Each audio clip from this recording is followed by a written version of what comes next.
Okay, this may be a very expensive experiment. But you know what they say, nothing ventured, nothing gained.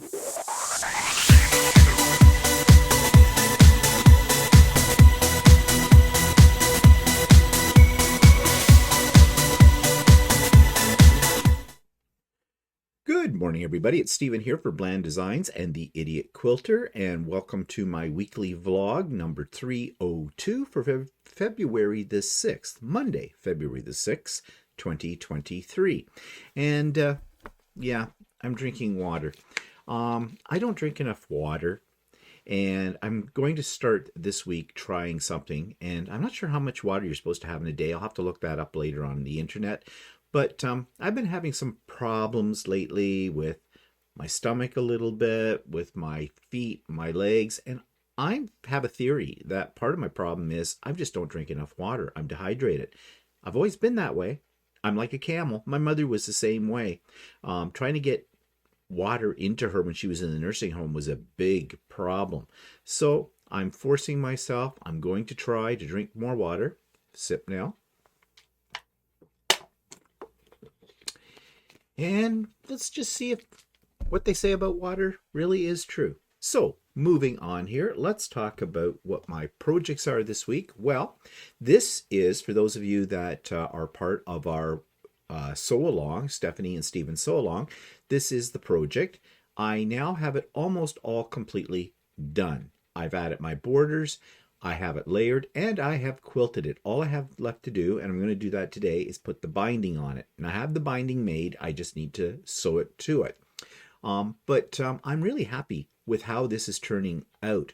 For those of you that have been attending the sew-along with Stephanie and myself, you have heard some of the trials and tribulations I've had with a basically very simple pattern. But you know me, I can do the simplest things with the greatest of complications. But I'm really pleased with the quilting on this. I bought a pattern from a site that was recommended to me by Stephanie Stitches, and it is Stars and Swirls, and I think it works so nicely on this quilt because there's a lot of negative space, and this is very densely quilted. I'm really pleased with it so far. Hopefully I won't blow it when I bind it. So that's one thing I have been doing. And I was playing around with my AccuQuilt dies, and I bought one for a Cleopatra's fan, and I decided to test it out by making this relatively simple table runner. Now, it hasn't been quilted or layered or anything yet. The one thing I have learned from this is I should have used a different background fabric so that the shape of the Cleopatra fan in the center of each one of those diamonds would pop a little bit more. But anyways, it's colorful, it's an experiment, and you know, it'll sit in my pile of potential gifts, you know, whenever I need them. I'm really collecting a lot of things in potential gifts and nobody to give them to. Yeah, I know. Before some of you write to me and go, oh, me, please, you realize it's the postage. I would send things to my subscribers except for the postage. It's astronomical. And considering most of you live in the United States, it's even more expensive for us in Canada. Although in Canada as well, it's extremely expensive to send anything anywhere. Yeah, that's the state of things in our world. The other thing I've been experimenting with is this. Well, again, I have an AccuQuilt die I hadn't used yet. I've always wanted to do a bear paw block, and that's what this is made up of. And this is kind of fun. This fabric is fun. I got that last year when we went off on our big London area shopping spree, London, Ontario. And I'd forgotten I had this fabric, and I bought it in about 4 different colors. So I've used 3 of them here. And I'm now playing with the idea, once I get it quilted and everything, of maybe making some matching placemats to go along with it. And maybe even some napkins, because I've got lots of that fabric, and I think that'd be kind of a nice, fun set, you know. Again, another potential gift down the road. So those are the things I have been up to this week, and tomorrow on Idiot Quilter, I'll be showing these again, but I'm going to talk in a little bit more detail about these as well, especially with the ins and outs of using AccuQuilt dies when you do one of their patterns. Okay, moving right along. YouTube channel of the week. This one's called Facto Fusion, and it's great entertainment. This week's YouTube channel of the week is called Facto Fusion, and this is a kind of a different type of YouTube channel because what it features are a lot of videos that show you behind the scenes of things that you've maybe been mystified by, like magic, for example.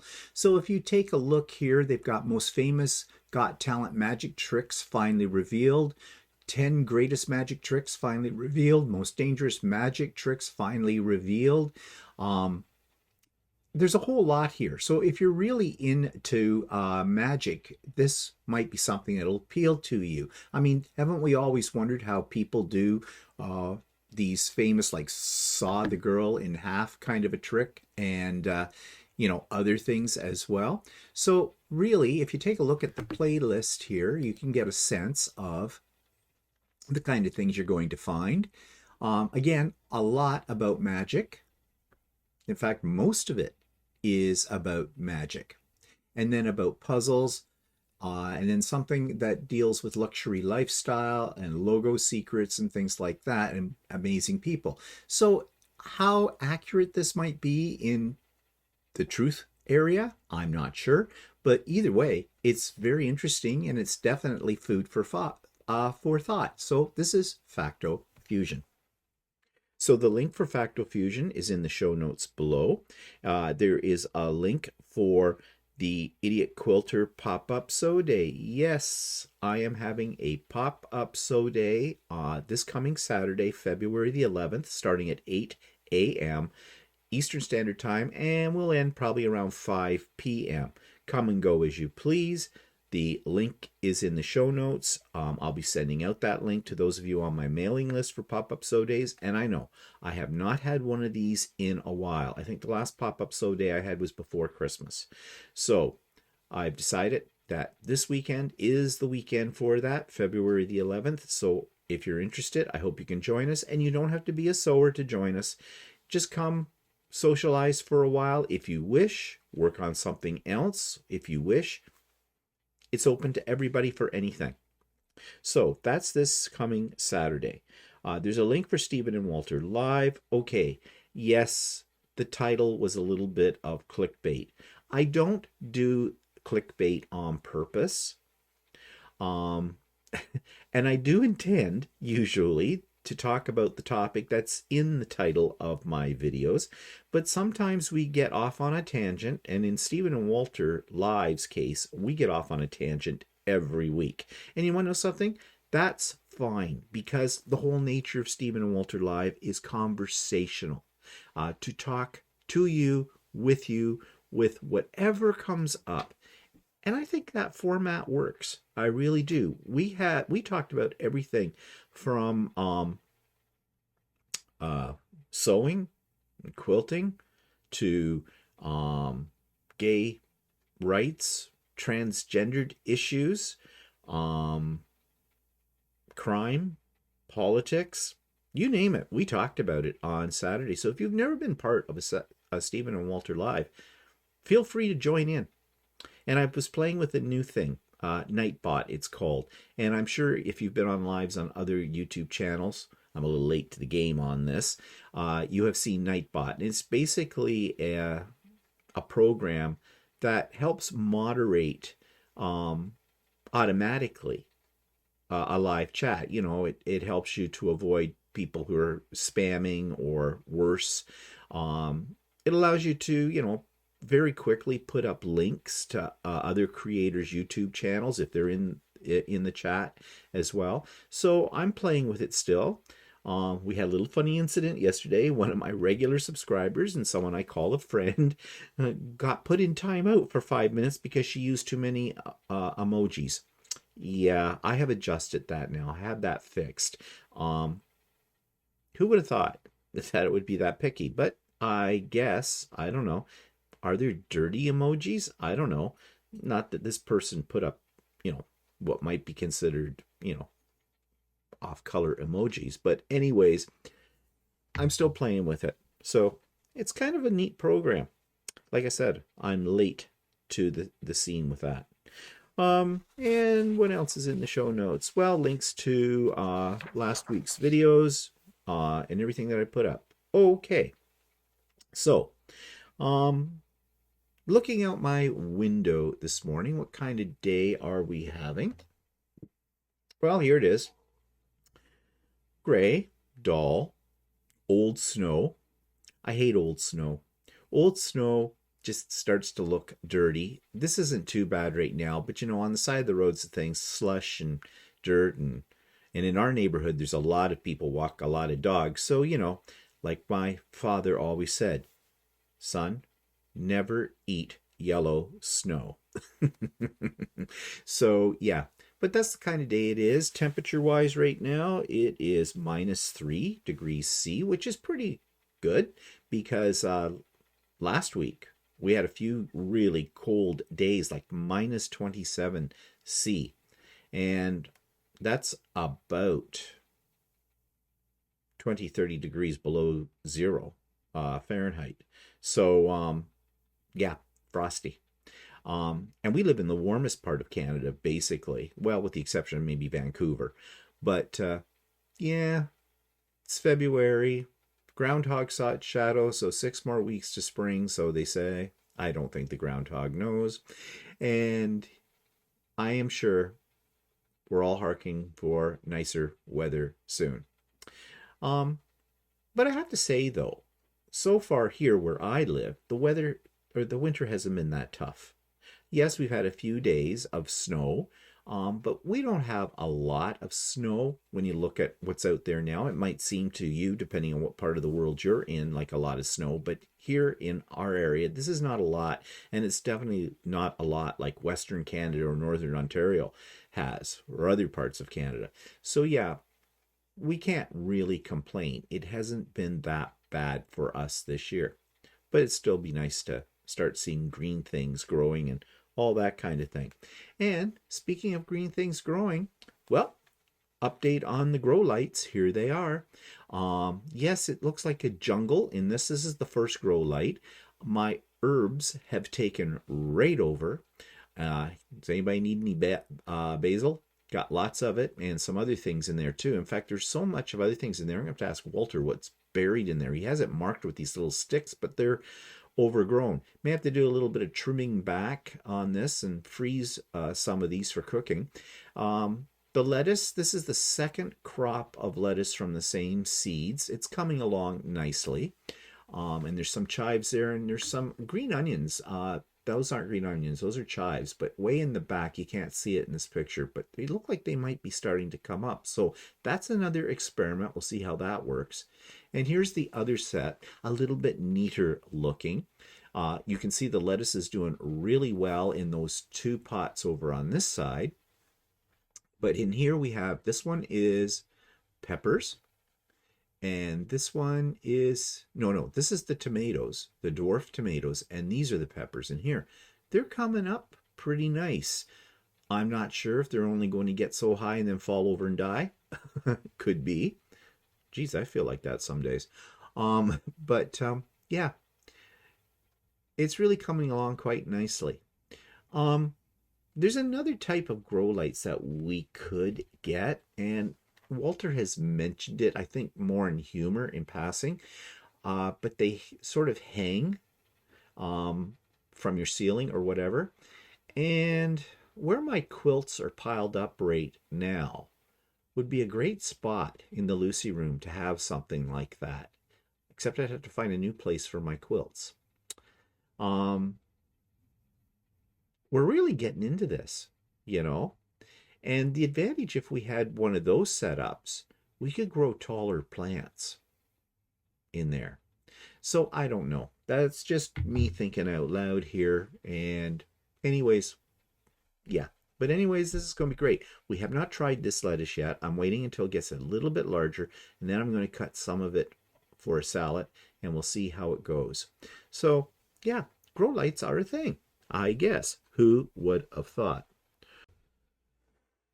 So, What's pissing me off this week? Well, okay, let me set a scene for you.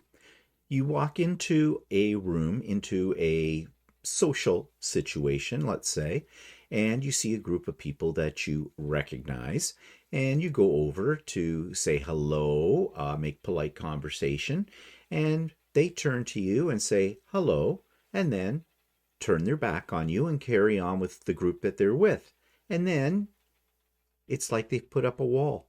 You can't penetrate that. They don't recognize you that you are there. They direct all their comments to everybody else except you. That's being very snobby. Now, let's say that there is the same group of people that do this at all social events all the time. That's a clique. Okay? That's a group of people who are just mean. And in the gay world, there's a lot of mean gays. And we talked about this yesterday on Stephen and Walter Live. And this happens to us. There is a community of LGBTQ individuals where we live that you see on a fairly regular basis at anything that is a social event connected to the LGBT community.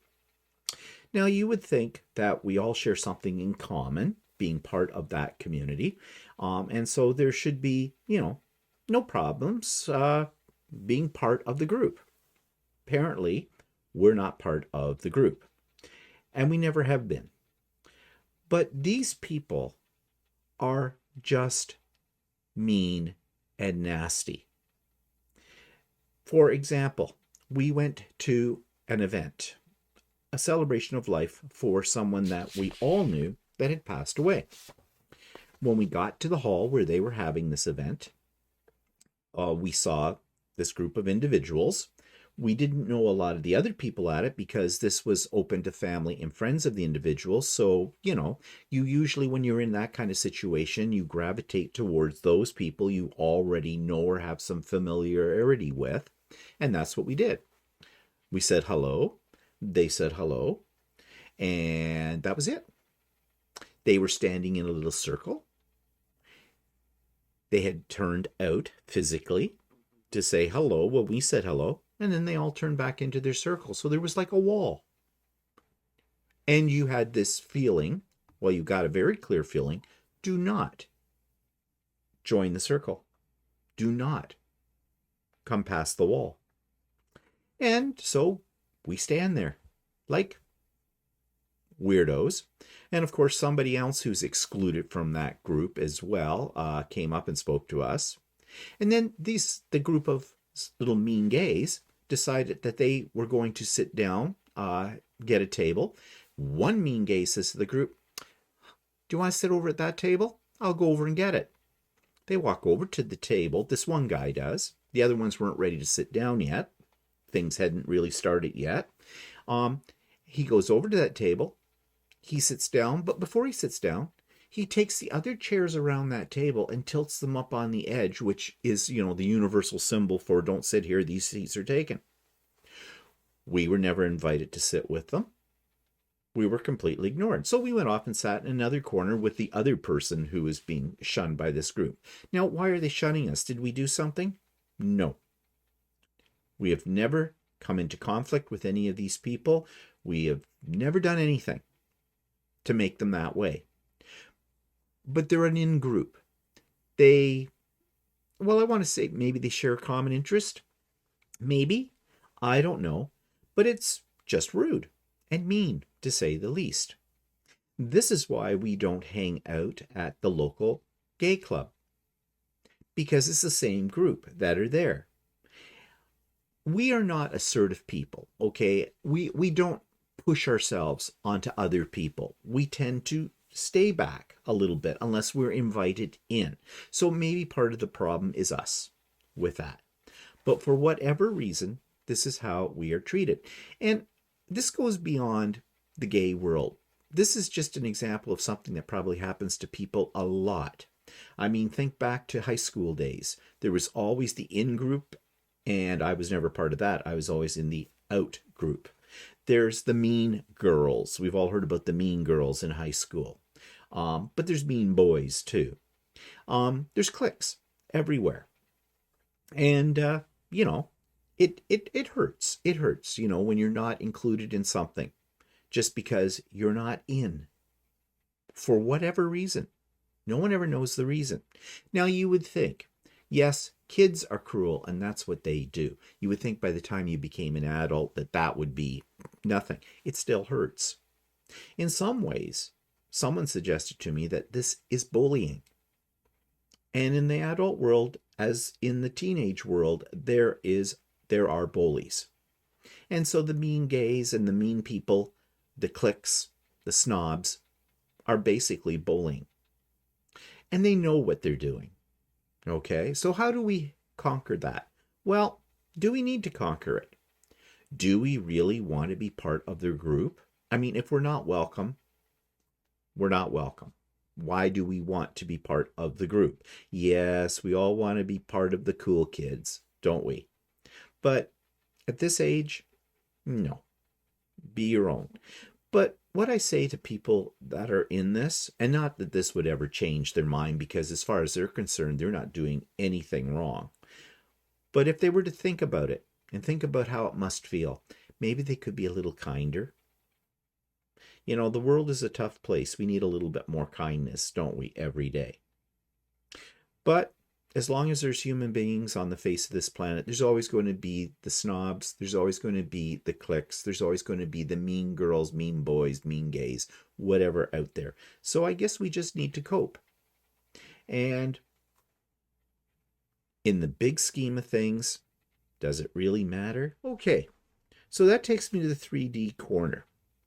So I have a little video clip I took of my new upgrades, I guess they are, to one of my printers, but I'll show that to you in just a second. But I installed a direct drive hot end system. What that means is usually filament is pulled in by an extruder, which is just a motor with a couple of wheels, and the filament threads in through that, and it pulls it down, pushes it basically through to the hot end, melts it, squirts out your stuff, okay? Which is fine. That's called a Bowden tube system. Bowden tube is just a little piece of plastic tubing that guides the filament. Other people claim that the direct drive, where you don't have a Bowden tube, where basically the motor that pulls the filament through is mounted right directly on top of the hot end, and it doesn't have to go through the Bowden tube, is a better system. But I've also looked at things that say, well, really it is and it isn't. But anyways, on my most primitive, I call it that, my most primitive printer, because it's an Ender 3 original version. It was one that was given to me because the person who owned it before couldn't get it to work right, and I was able to do that. Pat myself on the back, yes I will. And anyways, I've been having a lot of problems with it lately, and I decided, the heck with it. It cost me nothing. Let's just do some upgrades. So I bought a direct drive. They're not that expensive, $50 or something like that. And I installed it, and it works. And I'm really pleased with myself because I had to go into the circuit board in this and do some plugging and unplugging and some wiring and whatnot. But every time I do something on one of these printers to fix it or whatever, I learn something more, and I've learned that the circuit board's not that scary. So right now, the direct drive I've put on it is working well. Now, I have heard, though, that if you have a nozzle clog, it can be a bitch, as opposed to when you have a nozzle clog on a Bowden drive one, a Bowden tube one. I don't know. I guess we'll find out, because it will happen. There is no two ways about it. It will happen. But right now, it's working like a charm. So I'm just going to insert a very short little video clip here that I made so you can get a sense of what I'm talking about. Those of you that aren't into 3D printing and don't care, you can go move ahead a little bit if you wish.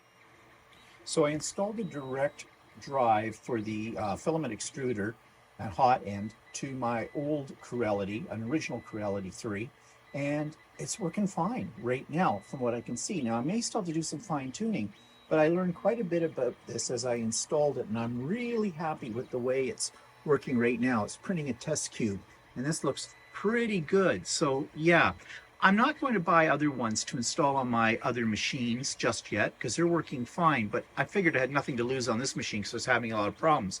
But I learned a lot of things putting this on. So that's always good. So I don't know what other little upgrades I might do to this thing, but I'll let you know when I do. Always playing. Okay, blasts from the past trips. That's what's coming up next. This is our last day in Sydney, Australia, and we went to the aquarium, and which was really cool. So this is part one of that, and then there's a second part, and then I think that's it for Australia 2018.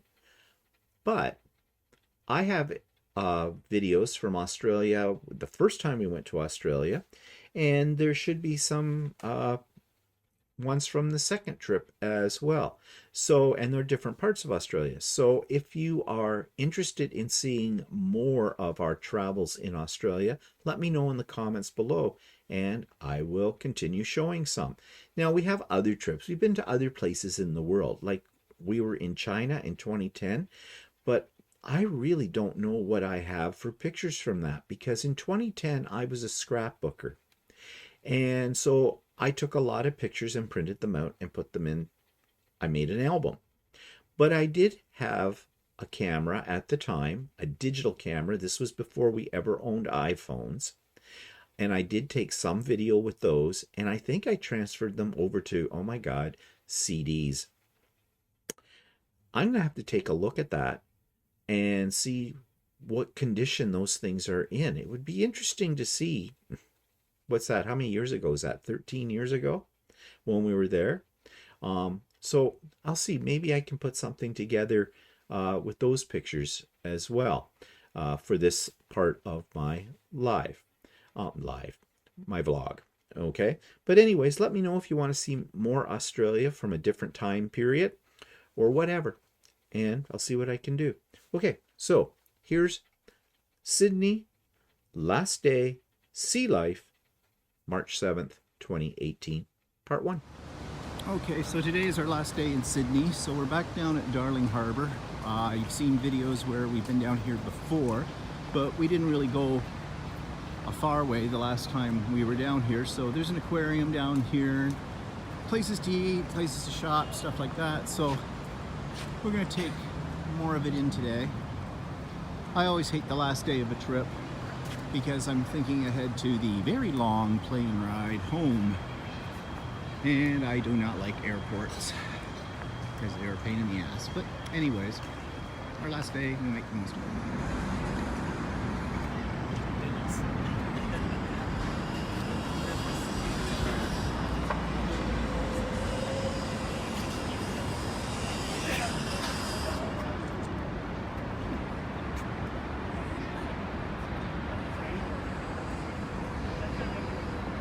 So this is all Darling Harbour. Quilter sneezing.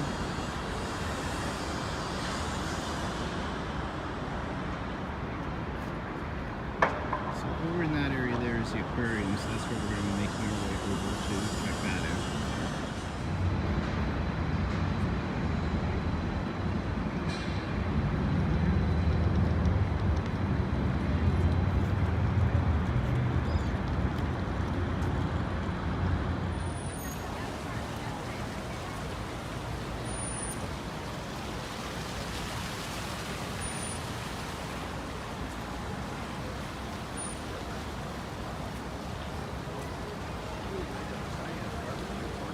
Ooh, giant ones. I didn't know there were giants left. I thought the giants were all extinct.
So that takes me to what's coming up this week. Well, we have the sew along with Stephanie, Stephen and Stephanie sew along. We're into session 5, and basically, I haven't talked to Stephanie about it, but I'm pretty sure this is going to probably be the end of the sew along because we're finished. And we'll be talking more about that on Wednesday. So if you're part of that, tune in at 9 a.m. this coming Wednesday. The hot tub. It's fixed. I can't remember if I mentioned this to you last week or not, but we were having some problems with the hot tub. It was losing water. Now, you have to take into consideration that we've had this hot tub for almost 25 years. Yeah. I was thinking it was more 20, but then Walter reminded me we probably bought it in 1997 after we'd been in this house for only 2 years. So, yeah, this is 2023, 25 years. And it's had different things go wrong with it over those years as well, but not a lot. It's been pretty reliable. Walter looks after it very, very well. He has for 25 years, yeah. And but it was losing water, so we had to make a decision. Are we going to, well, first of all, we had to find out whether this was a major repair or is it the last legs of the tub and we should say goodbye to it. Now, if we were going to say goodbye to it, we'd have it removed in the spring. We'd find a service. There are services here that you pay for, of course, and they take away your hot tub, and you basically have to have a service do that because it has to come out of our backyard and go up a little hill to get loaded up on a truck and taken away. So, yeah, we'd have to pay for that. It also means we have to open up the enclosure that the hot tub is in. It's our patio area that's Walter built when we got the hot tub. So it's kind of enclosed. It's outside, but kind of enclosed and screened in. But he did build it so that if we ever had to remove the hot tub, panels come off this part and it'll go right out of that. He was thinking ahead. He really does. It's part of that Dutch ingenuity, you know. Say what you will about the Dutch, but they are very, very clever people when it comes to engineering things. I guess they have to be. Otherwise, their country would be underwater. So, anyways, and, you know, it was a mixed thought. You know, do we really want to get rid of the hot tub? But, you know, if it's at the point where it just can't be repaired or it's going to cost us money constantly, it's going to be constantly busted, you know, do we want to go through that aggravation? A new hot tub is really not in the works because we hardly ever use the hot tub anymore. And a new hot tub now, Walter's pricing them, and I could buy another long arm for what a new hot tub costs. So, you know, I was getting kind of used to the idea of that, yeah, this is its last legs. We're going to get rid of it in the spring. And now we can redo the patio underneath and make it into an outdoor living room. That would be fun, right? But anyways, we thought first we better have somebody who knows what they're doing come and take a look at it and tell us, you know, what we need to know. Well, a guy came out. He needed a part. It was one jet was gone. That's why the water was leaking out. He plugged that up. He came back out on Saturday and installed the new part, and it's fine. The leak has stopped. Now, that's not to say we won't spring a leak somewhere else. Who knows? But for now, the idea of getting rid of it is on hold. It costs us about $400 to have this replaced, have this guy come out and all that kind of stuff. Fine. So anyways, we'll see what happens from there. So the outdoor living room is on hold. But who knows? Who knows? Yeah, and we went to a sew day at the club. That was fun. It always is. We'll talk more about that tomorrow on the Idiot Quilter. And of course, we have, as I've already mentioned, the pop-up sew day this coming Saturday. It's a Zoom. For those of you who've never been to one before, links in the show notes. People on the mailing list will get that as well as a direct email. And we start at about 8 a.m. Eastern Time. You don't have to be there at 8 a.m. So if you're out west someplace and it's like 5 o'clock in the morning for you, yeah, it might be a little early, right? And vice versa for anybody who is, you know, to the east of us. It's a little bit later. Come and go as you please. And I've already talked about it, so you know the drill. You know the drill. And that's all that's really coming up this week. So I've got a little bit of an itch to buy some fabric. Actually, I have some fabric ordered from Amazon, but I'll talk more about that when I get that. And that'll be something more for Idiot Quilter, I think. Okay, so at the risk of rambling on here, you say, I'm going to say goodbye. And I hope you have a great week. And let's hope that spring comes early. We'll see you next week. Bye for now.